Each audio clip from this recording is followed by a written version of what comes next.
हो गया। तो आज हम लोग देखने वाले हैं महेश्वर सूत्र। जैसा कि आपको नाम से ही लग रहा होगा, महेश्वर किसका नाम है? महेश्वर किसे कहा जाता है? भगवान शिव को कहा जाता है क्या महेश्वर। उनके कई नाम है। नीलकंठ कहा जाता है उनको। क्यों कहा जाता है नीलकंठ उनको? क्योंकि जब वो विष पिए थे तो उनका कंठ क्या हो गया था? नीला हो गया था।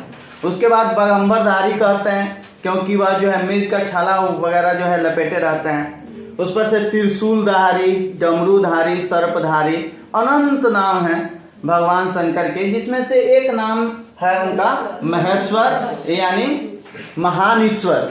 ठीक है, महाप्लस ईश्वर महेश्वर। ठीक है ना।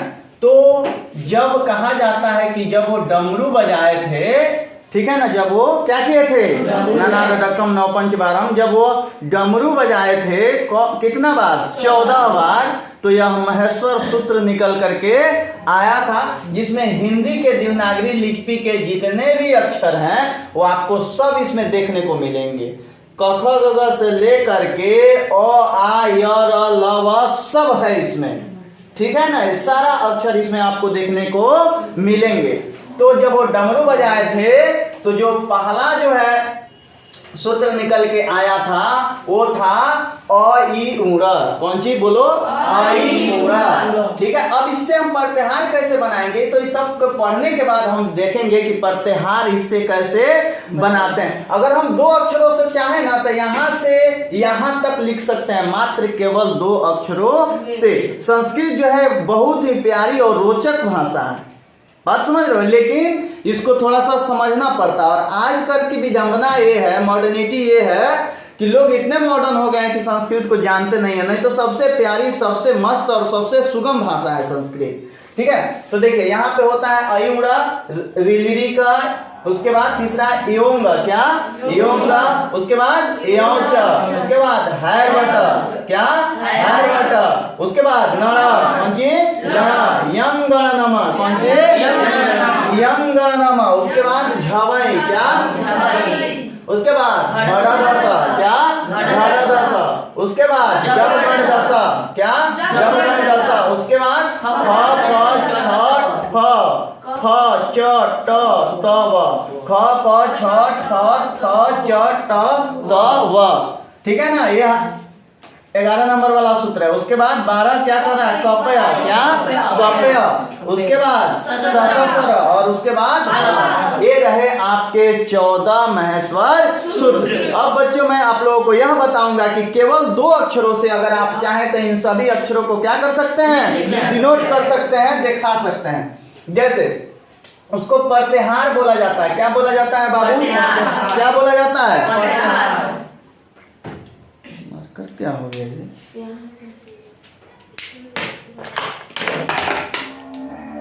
क्या बोला जाता है उसको? प्रत्याहार बोला जाता है। प्रत्याहार कैसे बनाए जाते हैं ये हम अब सीखते हैं। देखो बच्चों, एक अक प्रत्याहार बनाया, केवल 2 अक्षर मैंने लिखे हैं अ और क। अब इससे हम देखेंगे, इधर देखिए ना, बाद में लिखेगा। देखिए इससे हम सीखेंगे कि कितने अक्षरों को हम लिख सकते हैं। देखिए तो अ आपको कहाँ मिलेगा? यहाँ पे। और क आपको कहाँ मिलेगा? यहाँ पे। समझ में आ रहा है ना? अब इसके बीच में जितने भी अक्षर आएंगे सब अक प्रत्याहार में आएंगे। किस में आएंगे? तो देखिए कौन कौन आ रहा है? अ ई उ। देखिए जिसमें हलंत है उसको हम काउंट नहीं करते हैं, क्योंकि आधा आदमी को कभी हम आदमी मानेंगे नहीं ना मानेंगे जी। ठीक है। तो यहाँ पे देखिए अ ई उ, उसके बाद री लिरी, और क को भी छाड़ देंगे और इसमें अ को भी हम छाड़ देंगे। तो आपको देखिए कौन सी मिलेगा? अ और क के बीच में आपको ई उ री लिरी क्या मिलेगा? ई उ री और लिरी, है ना? ई उ अ ई उ और कौन सी लिरी। इतने मिल गए कि नहीं मिल गए? ये 4 अक्षर लिखने के लिए आपको केवल और केवल 2 अक्षरों का सहारा लेना पड़ा। इन सभी अक्षरों को हम मात्र 2 अक्षर से क्या कर सकते हैं? लिख सकते हैं। ठीक है ना। चलिए देखिए अच प्रत्याहार देख लेते हैं। क्या देख लेते हैं? अब अच कहाँ? अ यहाँ पे है, समझ में आ रहा है, और च कहाँ पे है? यहाँ पे। अब इसके बीच में जितने भी अक्षर होंगे सब उसमें आ जाएंगे। केवल 2 अक्षर की सहायता से हम इतने अक्षर लिख लेंगे। देखिए कैसे? ओ आएगा, ई आएगा, उ आएगा, री ली आएगा, ए ओ आएगा, आए ओ आएगा। समझ में आ रहा है ना, बात समझ में आ रही है, बुझा रहा है? तो देखो अ ई उ री ली ए ओ ऐ औ आ गया। अब बताओ ई प्रत्याहार कैसे लिखेंगे? तो ई देखो कहाँ है ई बताओ, यहाँ पे मिल गया, और क कहाँ पे, यहाँ पे, तो इसके बीच में कौन सी एक आ जाएगा, उ री और ली, बुझा रहा है ना बात? तो क्या लिखेंगे हम यहाँ पे, उ, उसके बाद री और ली, समझ में आ रहा है ना? उसके बाद यह प्रत्याहार कैसे लिखेंगे? तो यह खोजिए कहाँ है, तो यहाँ है, और अड़ा है, तो अड़ा कहाँ है, तो इसके बीच में कौन सी आ जाएगा, व र और ल, तो क्या हो जाएगा, बोलो बाबू, व र, यह भी शामिल कर लो आप। देखिए जहाँ से स्टार्ट होता है ना, अगर उसमें हलंत नहीं है तो उसको हम क्या कर लेते हैं, शामिल, तो ये भी इसमें शामिल हो जाएगा, ठीक है ना? और इसमें जो है यह भी क्या हो जाएगा, शामिल हो जाएगा, लेकिन हलंत वाला शामिल नहीं होता है, तो क्या हो जाएगा, य व र, ठीक है ना? और क्या ल में हलंत नहीं ना है, ये हलंत नहीं है बाबू, ये अपने से लिखाया है, हलंत के उल्टा, और तो इसमें क्या हो जाएगा, ल हो जाएगा। तो आप लोगों को बहुत बढ़िया से समझ में आया होगा कि महेश्वर सूत्र की सहायता से, केवल 2 अक्षरों की सहायता से हम सभी अक्षरों को क्या कर सकते हैं, लिख सकते हैं। इस पूरा अक्षर को लिखना है ना, तो यह ले लो और ये ले लो, ये तो को लिखोगे तो ये सब लिखा जाएगा। जैसे हम कहें कि आप लिखो अल प्रत्यय, क्या लिखो, अल प्रत्यय लिखोगे तो यहाँ से जो भी अक्षर आएंगे, यहाँ से लेके यहाँ तक, उस सब इसमें आ जाएगा। केवल 2 अक्षरों से आप पूरा अक्षर क्या कर सकते हैं, लिख सकते हैं। बात समझ में ना आ रही है कि नहीं आ रही है? तो एक लिख के दिखा दोगे हमको? चलो आप लोग लिखो,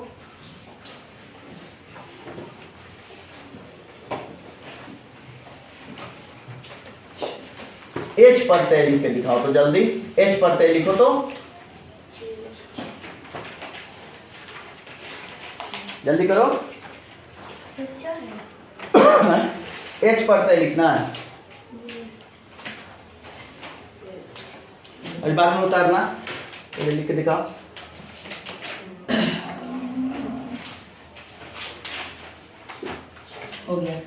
हो गया जी, अब हो गया।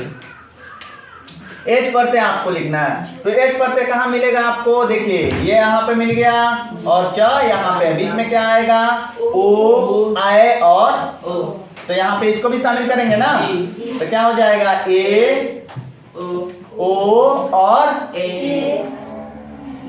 ए वाला आए और, समझ में आया है भागीरथी कुमारी? ये कहाँ से है? यहाँ से स्टार्ट किया ना हम, यहाँ से, ठीक है? तो ये शामिल नहीं करेंगे, बोले ना कि शामिल करेंगे, तो अब बुझा गया कि नहीं बुझा गया? अब आप लोग बना लेंगे कि नहीं बना लेंगे?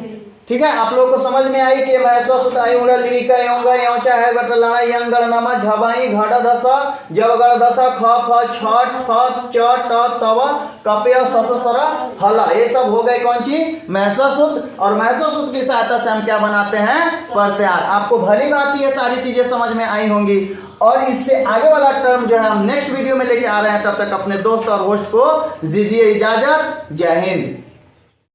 जय हिंद दोस्तों, आप लोग लिखना आप छोड़ देंगे, ठीक है ना? हम अब लोग जो है समझने का प्रयास करेंगे, ठीक है ना? क्योंकि बोर्ड पर तो रहेगा ही, या अगर आप चाहें तो वीडियो रोक करके इसको क्या कर सकते हैं, लिख सकते हैं, ठीक है ना? यहाँ पर देख लीजिए बोर्ड, और ये सारी चीजें आप लोगों को दिखाई दे रही होंगी।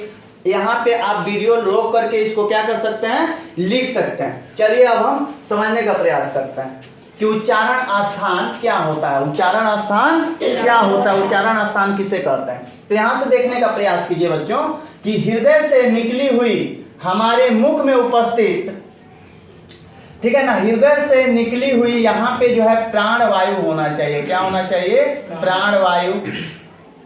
प्राण वायु, हृदय से निकली हुई प्राण वायु जो है हमारे मुख में उपस्थित ध्वनि यंत्रों, हमारे मुख में जो है ध्वनि यंत्र है। क्या है बाबू, ध्वनि यंत्र है। वो कौन कौन से हैं, कंठ है, तालु है, ओष्ठ है, दंत है, और बहुत सारी चीजें हैं, ठीक है, से टकराती है। हमारे हृदय से निकली हुई प्राण वायु हमारे मुख में उपस्थित ध्वनि यंत्रों यानी कंठ, तालु, ओष्ठ इत्यादि से जब टकराती हैं, इत्यादि से जब टकराती हैं और तब जो है विभिन्न ध्वनियों की क्या करती हैं, सृष्टि करती हैं, विभिन्न ध्वनियों को क्या करती हैं, आविष्कार करती हैं, ठीक है ना, सृष्टि करती हैं, बनाती हैं।